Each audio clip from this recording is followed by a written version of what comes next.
Hey guys, this is Miss Fuller. Over the next 4 weeks, we're going to be doing a myth genre study. So the first week, you're going to learn about what a myth is, and you'll learn all about the different characteristics and elements that make up the myth. Next week, on week number 2, you'll be applying those characteristics and elements to see how they apply to a story or book that you read. The first week we'll be doing Pandora's Box and reading that, and you'll see if you can find the elements in myth while you're reading that story. The third week you'll be trying to figure out if you can locate the elements of a myth while performing your own reader's theater. We'll be doing the Midas Touch, the Myth of Icarus, and Pandora's Box.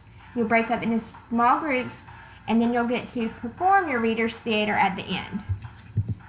And then the last week, the final week of our myth genre study, you'll get to write your own myth. So if you've always wanted to be a famous myth writer like Rick Riordan, now's your chance to get to practice and learn how to write these myths. So everyone, get excited and let's get ready to go, because it's going to be a lot of fun.